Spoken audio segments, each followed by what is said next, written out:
Hi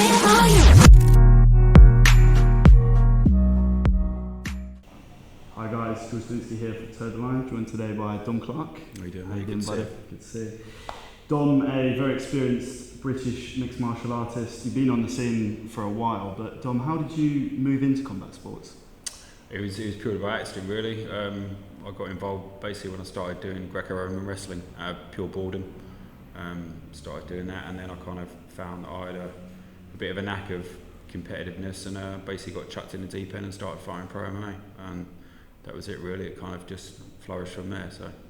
And you fought on UCMMA, Bellator. You've had quite a career in mixed martial arts. Why did you choose then to go towards bare knuckle boxing after that? Well, I've always dabbled and watched a bit of like the old bare knuckle and everything, especially BKB and stuff like that. But you know, I found a Sean George, as everyone primarily knows, and that kind of stuff. But I'd retired from MMA about 2 or 3 years, so I'd kind of been sitting in limbo about what to do next. You know, I'm not a guy who's going to take up fucking golf or anything like that. So.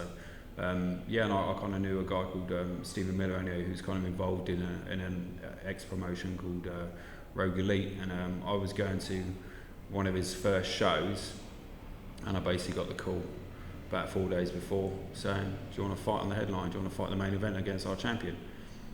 Me being me, yeah, all right then. And that was it, and it kind of come to fruition since then. So, but I've always watched it, especially the older cards and stuff like that, BKB when they were in Coventry, the Sky Dome and stuff like that. So I've kind of always, been aware of it and watched it, and then there's been guys that I've seen who I've known who've moved into it, and then I basically got my shot. So.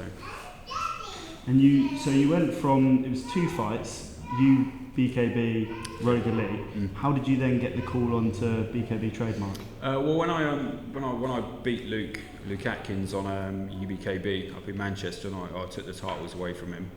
I was due to fight the Rogue Elite show like a month or so later, and that show folded. The whole company folded, and I had no realisation of everything. But Joe and Jim had obviously been keeping eyes on me anyway, going by my previous performance against Luke Atkins, who's a very credible fighter in smaller promotions.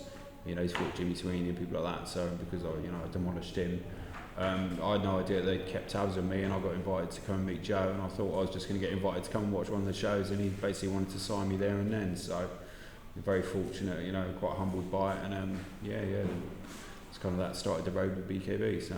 And then it was Ashley Gibson on the first contest. Well, it was originally Ashley Griffiths. Of course, yeah. What happened with Ashley Griffiths there? Yeah, it's a bit up and down about the conundrum about why he pulled out of the fights and everything like that. He said it was an injury and stuff like that. But, there's mumblings. There's been numerous other things. He's given me banter on Facebook about it and trying to egg me out to get a rematch. Well, he proclaimed it to be a rematch, but we didn't fight for it to be a rematch.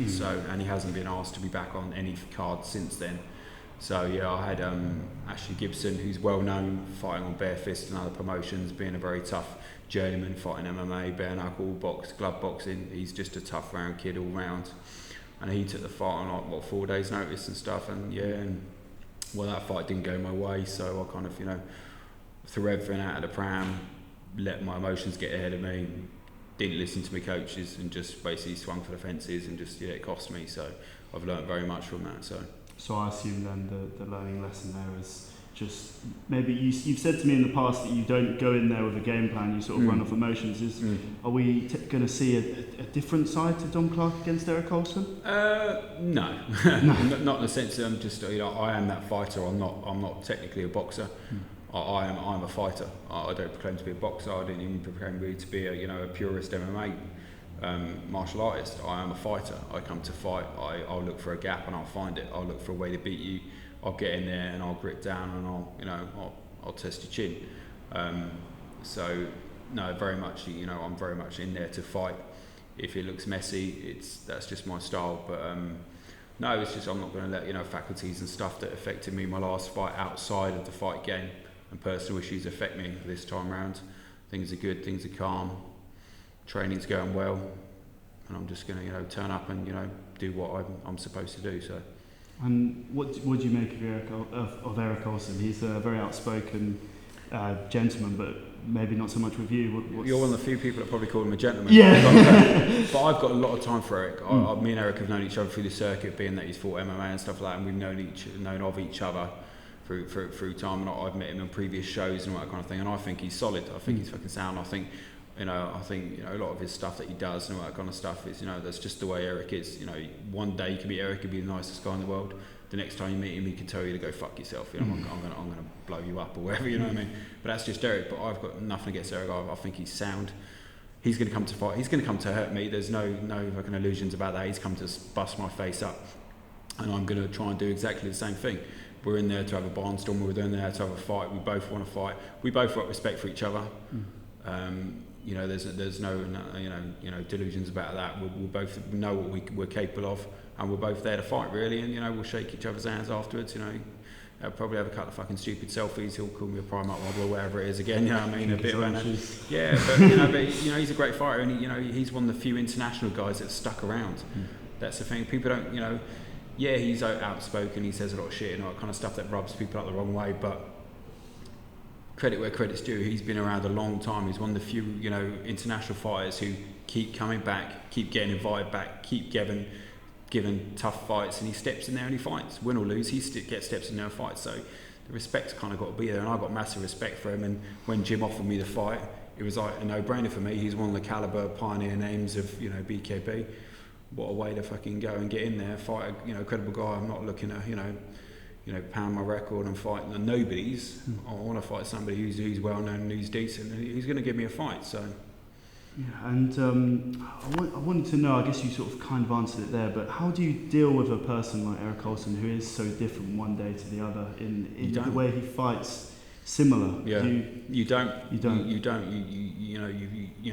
Within any fight, whether it's an opponent like Eric or another opponent.